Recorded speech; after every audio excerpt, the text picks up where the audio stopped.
Patalo fatu ne foi taia o le tatou por kalama masani o le sona le fa moe. Patalo fat foi le fa fengainga po le fai au le tala le ia Yesu Keriso sunga ia vine. Ia o lo o fata si mai le taia o wale fata tal noino le tatou mata upu. Ia fatalo fatu le lau tele o le au fia o lo fa longolongo mai foi.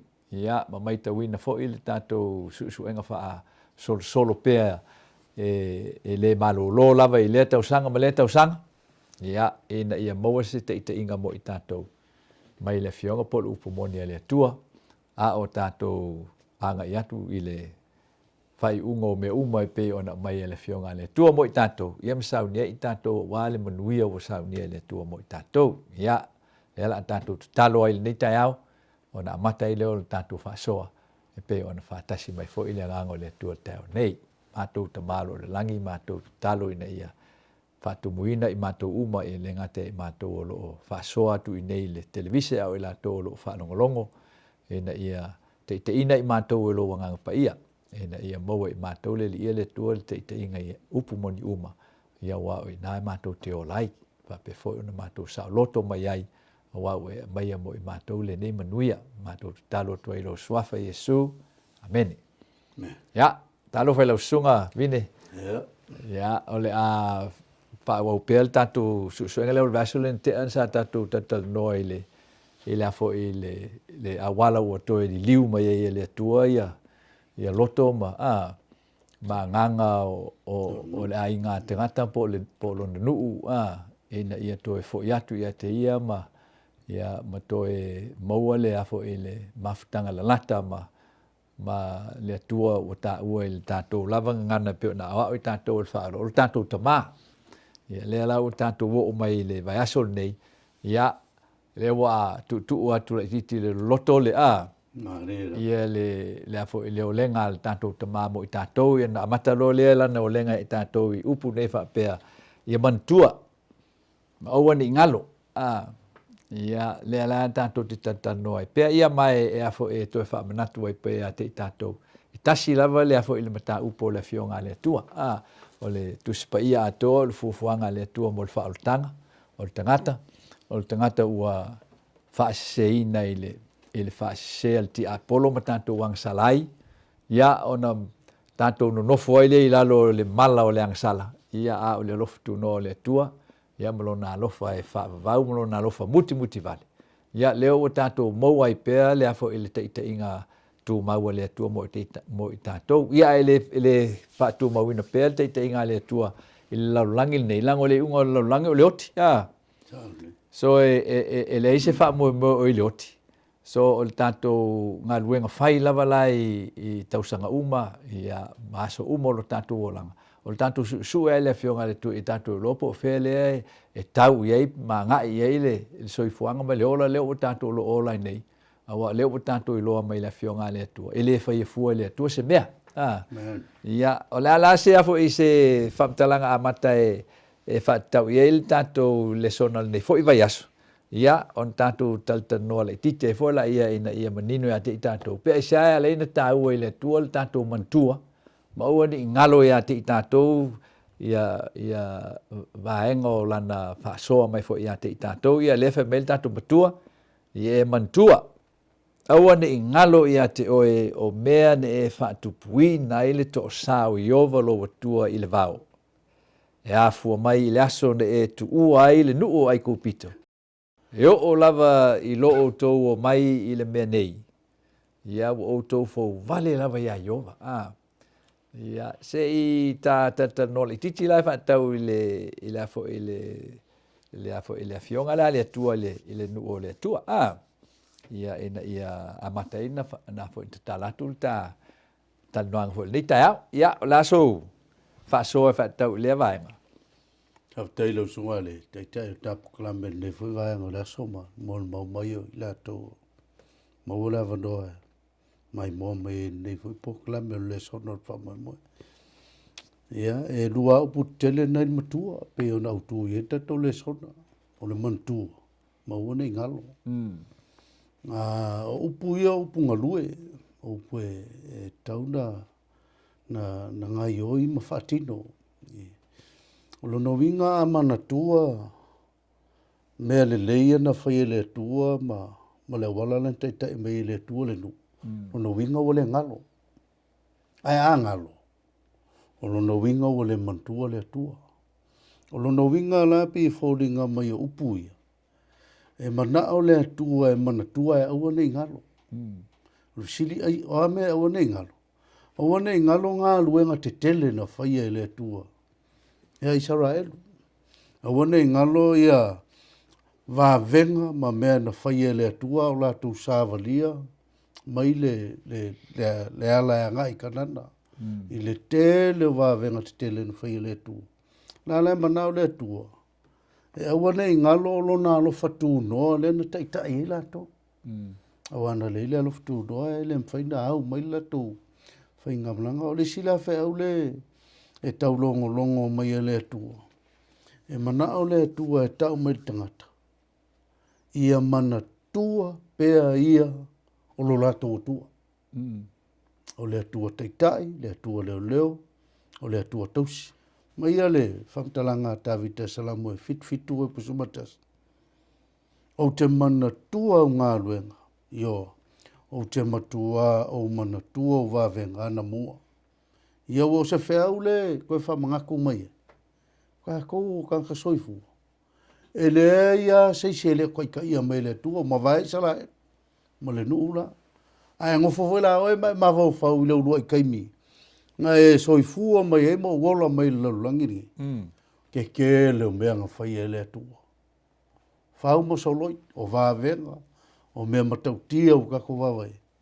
o mea la ia a ola kako mai ka winga mo vavai ele ka kaulanga ngano le nga ia fai e tato la o mea o le fe aula nga le ka moli mai ka ko le so ia aua ne ngalo le tua a ia mantua o kasinga ia upu e ali mai ele so o mai tono tuspai o le upu le mantua ia ma le upu le aua ne ngalo faftai mari okay e afo e tau tele le tato afo e so ole vaenga le mantua ma le owa ni ngalo i le mafuanga e alai ona ngalo il tangata le Maria ye se mea pe le mantua il tangata se mea e tu sala mai le fionga le tua wa mafua ona ngalo il tangata ia se mea pe ole mantua il tangata se mea ono wo pa un tangata lang sala Maria lang sala le tal noi tanto o lang sala i le fa tu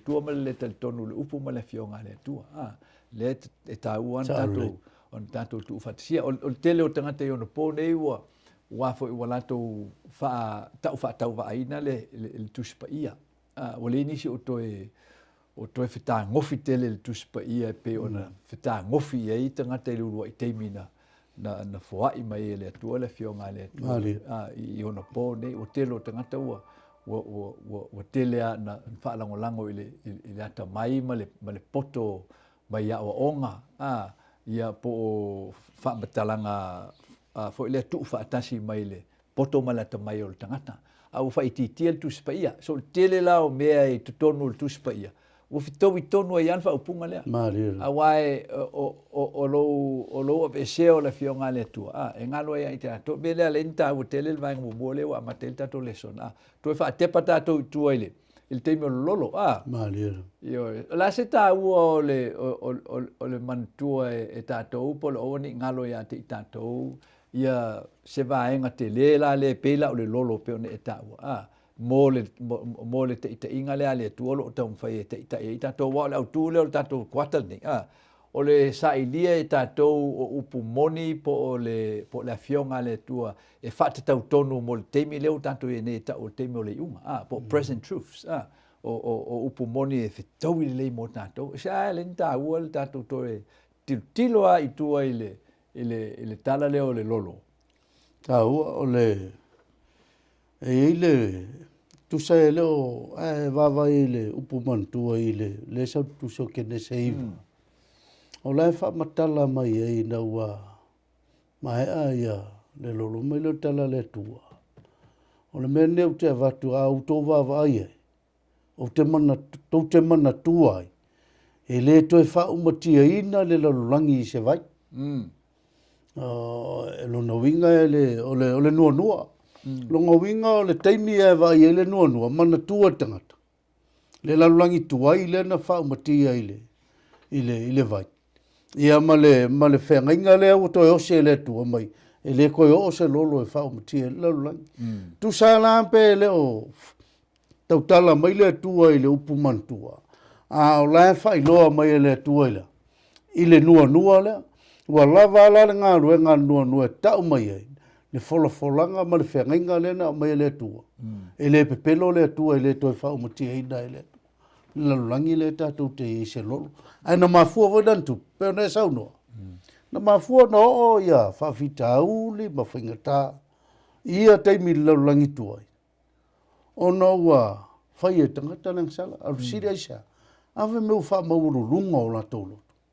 o la to mafau na lenga wale ulongo winga fa inga lenga wangalo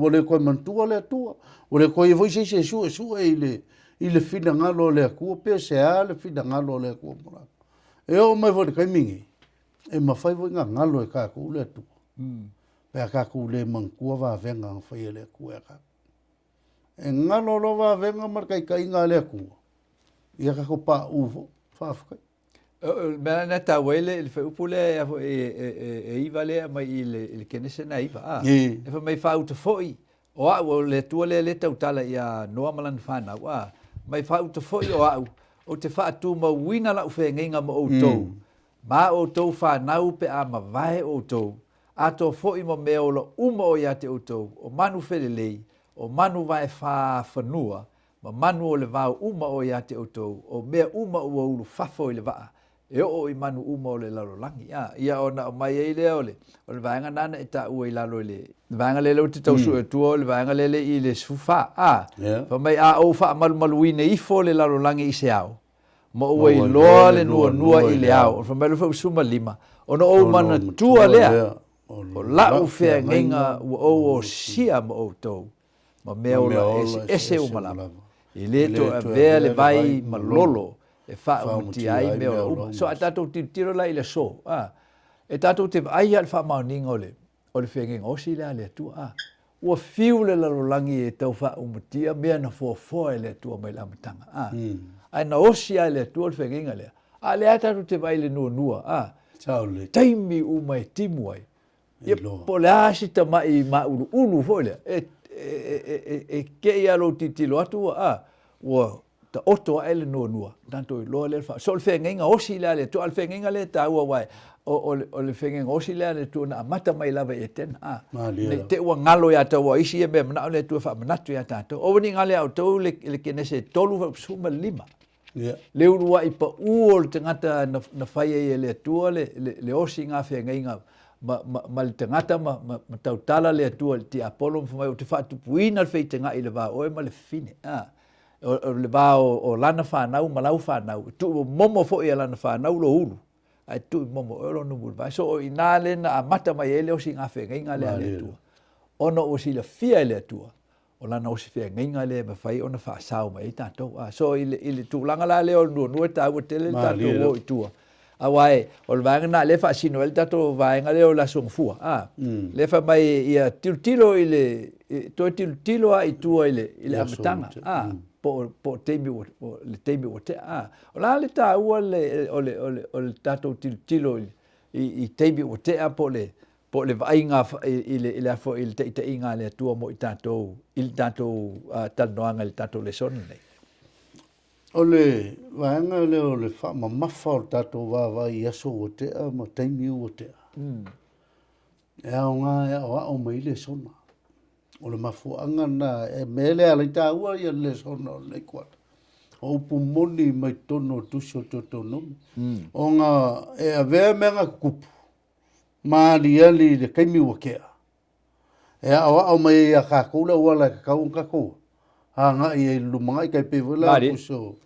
To nombe nga e fale ta to vavai. O lo fa makala mai ai. Mai o ko ma fau le tu na fa le langi mala. Mala lang ma fau le ai. ka ngo fie va ai ma ko e kilo i le kuolenga ele ngata le me ma va fau I mea nga whaia le koe o kukama. A o Sava Valley mai I le ala e kau mai ka nana whai mai. Ma fau I wa venga au nei ngalo. I le whai upe fast food o le mta upe wha le wha mafa o luk wha mafa. O lo mo moli mai le whe au lea. A o lo nga kakoa o ina lesson. O lo na winga wha mai le o le whina ngalo le aku. Ia kako muli e tausiana. Polo inga. Ang whinka ko o mai le songa ngalanga nga whaafsa nga ia le nuo le tua ma whaafita uli o noua ngalo le akua ma soli polo inga le tua. Whai mai leo le la aku lalakai ia nga I le nuo le fulfa. Mai leo ka le tua mose. Whai le yengu. A whai e mga kua la kou mea ia o le mea kaunga whai. Hao inga le songa. Au koe soli el polo inga. Au koe whaia mese ai Sava Valley luma. Inga I kau nguu I manguia. Wa e leise kanga kae e kausil polo inga. Ai paura maraia. Le a kausil polo inga wa saonga le mulonga. Nongo sa yukai pea o le mele e la langi kemi. E ka kauanga kako muli le awala. Lai manga o ile tua. O le awala le akua. Le venga soina le sonong tua. O le wala le kua manguia. O le wala fa ser kia polo. O le malai. O le wala le kua. O wala le kua manga o le kua ka ku. Kausia un polo ai. Ma muli ana fatonunga. Mali. Fatonunga le kua le o mai ka. Ia wan mea ngā wale inga kele wale upsawa. Ngā ko lua ka ngaka. O le unga kupulanga mua. Ngā o le ngua kanana. O le ko kele le ka ngo I le songa kai mingai. Saungi mo le ngua folfolang. O kupulang fo. A leu koe wha mga koe. Ngā langa whioki o ku aunga kama. Wala ko le muli mauska I le melenga. Ngau kai mai la ko mai le mesa ngau polonga. Mari. Whaftai. Le tā wei upu ia mai le whai upu tolu lua. Mai wā I su e aso ana na mua I te oe. Taru le aso na whai ai tangata I le atua I le laulangi. I su e foi. Ia mata I le tasi tulu inga o le langi. E o atu le tasi tulu inga o le langi. Pe iai se mea e pei o le nei mea tele. Na wha longo ina e se tasi. I se mea tutus. So lo winga o le wha manatu mai e le tua ia tātou. E le o se tū la whono po se polo inga e afo e tū lei wha malosi mai e le tua. I le tangata. A o le tū la whono e wha vai lunga. O le alofa o le atua, ma le ngaluenga whaaola le atua. Wa leo tato loa mai lista to le sona, fo le tato po le tolu nei le sona. Fili mo le ola. A wa tato iloa. O le pongai o le ola, ma le puna o le ola. O le atua ai e to tasi. A tato iloa o le oti o le whaafea ngai o le ola o le oti. Ia o tato maua mai le whionga le atua, o le solinga o polo a inga le atua. Ia lei on tato o le malei o le oti. A o le tūlanga la na lea linta ua whamau to ti tiro lai tua. Pena iei se mea e whaalongo mo iei e pe o mea iei o te whaia mo o le ainga tangata. So e tau mai le atua ia tātou e le I whaatale le whaina o tangata e le atua. Malana fuafuanga e whaaola le tangata. So lea leina mai nei vaenga ia mo tātou I le sona lea i tātou titiro le titi. Ai se tā titiro la I le vaenga lea e whai mai le lapta inga ia tātou afo Ia e whai tete, I lunga le whai upu naiva. Tā o le whai upu naiva o le afo o le te no mea naiva. Se I tā tiro la titi ia I le afo I le vaenga na mo le tā whaasoa. Le whai mai la whionga le atua I a tātou e ala I lau au nea. Mose mai tau ina whai tete oe I a te oe. Mai e matua whai tete lava I a te oe. Nei ngalo I a te oe, nei mea nei lo ai e o mata. Ne I tea ese ai lo loto I aso umo lo o langa. A ia e wha I lo atu I lau whanau. Ma le whanau a lau whanau. Wha upu na iwa o le taupu e wha. Nai au mai e le vaenga na fo I le mo e wha matala mai e la le vaenga na. O la se ta ua tele o le lapta inga le mo tātou. Ina ia tātou whai. La le wingo le tātou whai tete ia whai tete a tātou ia I tātou a ia. E tu sai ma upu I o le whionga le tua.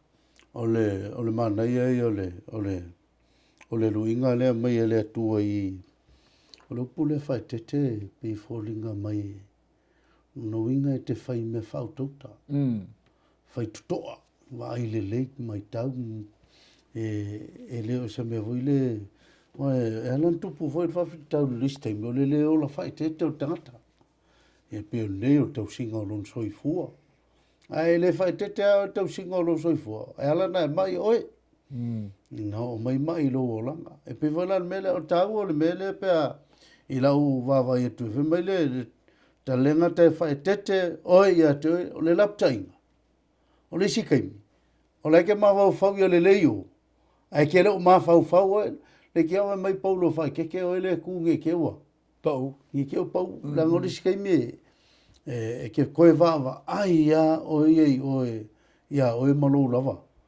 lava soifua ngai e saunga le mu wala ngori sikaimi pi ma mawhai o e ngalo ia kai e laka mai ka o le sivaanga tau o le maupe a fai ia te nei mea nei loa ai o ia te nei tea ese ai lo loto mali o le sile me ka winga o fai ka le mauma so o le e once have ese lo se mea mai lo loko ma lo ma faufa mo fa fainga ka koe le lei mai koe mangkua le ngai e faia me longa winga la o le loko o le me e kakauanga o nga ngoko I la fionga le atua ia le ngaka e o lo mafa wa yo o lo finga lo ia le fionga le tu diskai fai mai la ia a pe va ke va mai ia o I lawa fa na o I malau fana pe savali pe ku pola me fai ia ngofo I ora koro na ho lo ko le ko mai tu la fono tino le wa ke ko me le me ia kala ku spa ia wo va tu la fono I to tono to lo to la ngal me lo ko la ngal me fa ole e yo ngi ai ke la ku fa fo ole ai fo la vu fo ngale o sui vo lo ma fo ko ma ko la ciao ai se be pico siling fa ole le ke ave mai sia solmon na fa to fa po lu ko ia sili ona leo ina lot nai lo le leo ina o me uma wa le loko ku pu mai la mio a le leila fa le loko mo manga ia ke la mio al sili fa la mio o sky fa lo ava ile ku mo non finga mo muli lo ile ri ni mera mo ile mali so tau na wa fionga le tu awa o tato va no fo tua wa au ina mai e tato le tato te ai a fo ia il tato wa o la faltino il tato va no fo mo tato wa uso tangata pe o tato te to lo mo tato fa na tato te moli mau ina ia altu langa le o le ta u te le o le fo o le mantua ma le o ni ngalo i o tato fa na mo o onga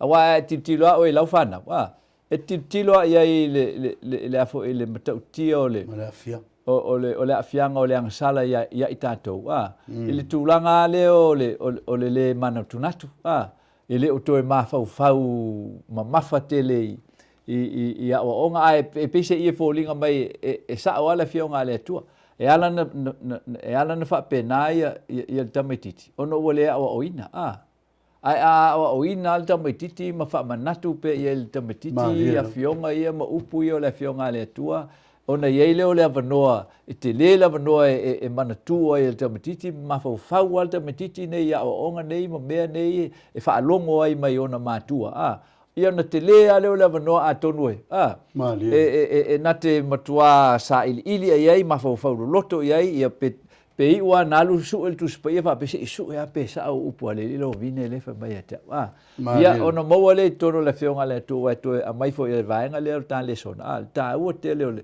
o tu spa ia awa o le tele le o ta to le o nei o le o to fa vaina ile fa fanga ino ta to loto bo ta to ma fa il tu spa ia o na pa o te me tau su e seisi na mau tu spa ia na te la tau fa sa fa talanga te mo lotu ia po te mi fo le o lai e tau te penga sa la unga o le o tato le o toe fei tau tu spa ia pe o le tulanga le o le ai ma le inu i me ai whaaltino. A o tusipa i ai po la fionga le tu. E tawana tato matua i tau sa sami ai tato tau mawhai. A wā o le ola le ia tato. Whameiru po le fionga le tua. E le na o me ai o lai tangata. A wa fionga uma le tua o lai tato. Ia na mailo leo tato ulvaenga le whamei le tato le sona. Ia a e tau sami la ma e tau maf. Ia ma e maona. Ia o lanto na maonga le mana o le tua tato de maona ia li ivine. Ia o le matau leo taimi leo o tu nilu wa o leo o fai au ngere ngu le ai ma feingu aku fua vasola ko le videi. Ko kia tau tia wa mele vam kala mai. Alon kwa kele o kamau ai ngai le ngakai me ai. Ai eli ai male apa me mala ulu. Te kafe mansuasus. Ma kafe mansuasus mal mele. E fua ia la au kai biuma. Au le si fama mafa tu silo te to no me val. Fai mai ele makiva. Amen. Ele fi ai ma ona i te mu. Ai lingi me fo ingana ko faia. Me nga faia le tu ole winga la lauka. Ole kangaka la au ngai. E ai loa ngalo loa. Ko i lalo. E pe vola mkanga ole fofo. Inga ua kau sami o mga ole fingi la. Ko i lalo ngole ai. E whape ngā fo ile kaimi reo ka ko ile ki awe mai pau. O ia, Yesu e pe au ngā kaimi o ngoa. E ai ma, whiingu ma whawang. O ngā, o mai, whape ngā umare mele koe la kai mai a kako. A wangi a vele ai me ngalo ile kum ka koko i lalo. O wangi a vele, wal mele ve mai. A o ngā ngalo. Iau ka kowola i leo langa wha maua lunga. Ma whawhaulo leo ka ngakai anga leilo malosi. Le kau kala mai le whamatala mai tu seo tutono me var. Mai u whaifor ka ngakai lunga lava malosi. A merkala le ko ungi ngalo. O le malosi nga ngō watu e sua i leo loa. Mali. E ka kaunga e awa mai minga. Ia o si au whawapoku le ile. Ia ele ngatel nali vine o la fo ele olona malosi wa ele mane el tala le e anan fa mai le tu ele olo malosi a wa fa te inga leng fa le nu o fo Israel nu long e kanana e watu o umon ta penga ele tu me ai Mari ta penga ele tu ma fale no fo ai ta penga ma le tu ma te mau ai nga e olai so ele o so la to malosi peta I mean e fa manatu pele tu wa al vaenga len fetu le tu olo e amele nu ai fa mai al tali al man se ele fai na matu o fai asi te le o tangata ma o afo o tangata le nu o tia le te le o tangata o ai la to ie mutua au le langi pa sa so tangata nei le no I kanana ele I te I mawhai no I kanana le fa mai le fionga le tua. I auto mantua o le tua na ta I mua ia te auto. O le tua no mua ia te auto. O ia nan fa to I la loina nu ia. O ia no na fo ina tu no nu ia so e fa manatu mai le vaenga le ia tato le vaenga taua na mo tato. So taua tele le vaenga na mo tato. A me sa te mu tato o lai nei. O tato tau lata nei le fai ungo me I o wani ngalo ia I tātou. E lea ia se me tasi o lo tātou manuia I le so. E le mai le tua. O mea umalo o iei le so e tātou te tango lima iei. O mea tō tino le tua. Le sina me ngalo ai a tātou. O mea tō tino le tua le tātou te tausi mea ai. Ai a tātou whewai nei I whonga ele. E pe ia o ngia ka ika mea tō tino iei. Ngalo le kua e o mea uma. E pe ia o te ita mea fo ia na maua ele mai ele tua se me tasi a tātou. U wha ngalo e tātou le tua. Ia avi ia le tua. O lo mai pelan te ita inga mo tātou. Ia vaenga bulbulu ta e se so whapopo. E whapopo kua whai posi fulo te tono me le valu. Marsu markas. Te tono me valu? Ia, ok. Ai, mama o nai ia e wha manu watu wai ia iova. Lo watu o no le nu le lei wai a watu. Ai ia te oi, ia oe nei ngalo ia te oi, I ova lo atua, I lo le tausi I ana polo inga. Mana whamsinonga, mana tula fono, o te whai atu ai ia te oi lesnei. Ma ia whamkalang. Ai, ma ingu le kia mai polo. Pe tau te ai, pe tau te inu, po se tasi lava mea. Whaia mea umai a verivi inga leko. Matkala lea kua, mose, whaire ngu. A o ngala koa ai ma whaingu I mea ia la iele ngu. ave fa mangu le ku Mali. a o le singi foi nga ka ko o kanana fa le lalo langi le na fai malanga ile no Israel a ka ko kanana fa la o le langi ka ku fai vi nga fa mangu le ku a maka fa kai mi ngai lo lo fa Mali. ma lo lo vi le ku I menga mai le ku ya Mali. ai ma sangi ngai e ke ma sangi foi lunga ele ka fa kai fa fa Ya. Il va ngul buli la tale son. Le fa manatu ba le tua la nafion fa mai e mantua. O esa e nofo polonga. La me le e tau tala ye le tua pa fa mai le tua o ni ngalo ye o esa e nofo polonga. Nali. Sa le ono le taimi le toe fa manatu e le tua tangata le sao tonga le o mo. Koe ka o ngaka. O le mele sa ko ele fa ngofi. Wala ngai. Nga mua la ve ele ku no ala kwa le ku ele lo ku le ku. Tu e konku la fo e kongu e piko. O le ngā luenga la ve I mua le ku le mai fa. Mali. Ave ese mai le mea la polonga ai. O mai lo le mai le ku ele ka ko so se ngai. A ko wo me ngi ku sa vali. Ia aua ngi ngalo ia ki ko. Sau ko polonga. Ele ia manga ia o ko. Sa ki ngā inga o ko. Ia mawa faula o e mo polonga. Ia vange inga I ka mai ngā ruenga ka ki ngā inga I mkuala longa ale. Ne vai ma. O le mea sa ko fwere. A whaila e polonga ngaka. O le onga moonga sa via finga. Mo fia ruese maile. I le mea na ki ngā inga I ma polonga ai. O le fisiri o inga ve se mai. Ere ngofo I sala elu ese mai. I so la ko malos. O le malosi o le akua. Ngā ese mai e. O le whaoro kanga o le ngaka. Ere mwhai o le ngaka I longa malos. O le mea ngā whai e le atua le ngaka. O le whaola o le ngaka mwhai longa whaoro kanga. O isi ngaka e mga kua o la ko e o ala ko ngā ruenga ma mea la ko kwhai. O I ngā sa I le whaoro kanga le ai. Nanga Amerika la kusio e feso lua po valu e o tsfut.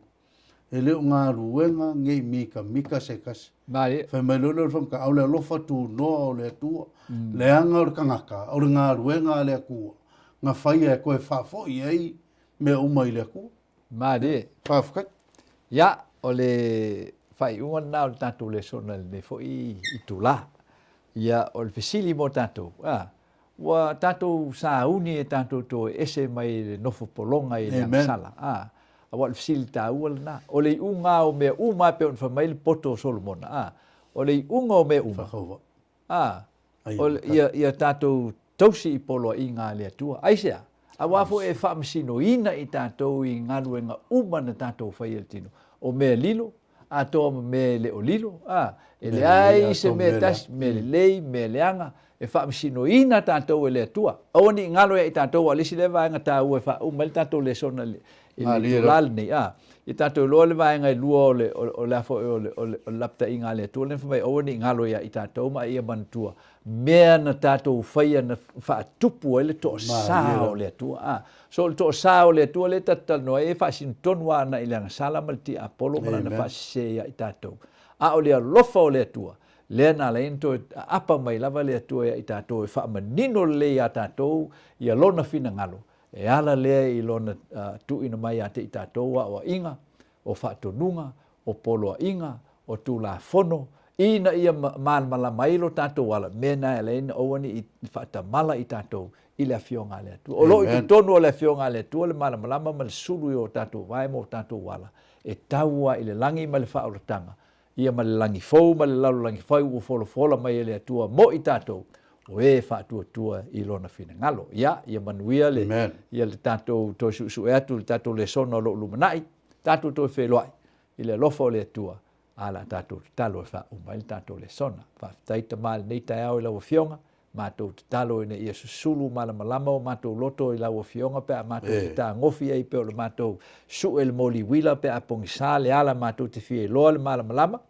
Ina ia whaapea o na susulu I ai le pōli uli o mātou loto. E pe o na mātou tā ua le neita au o le loto e sili o na wha ole. Pe tai. O le loto fou e au mai ate mātou e ala le whātua tua le maliu e Yesu ke viso. Lea mātou te ole atu. Fo ai mai ate mātou le so. O mātou ole atua i lo swafa Yesu. Amen.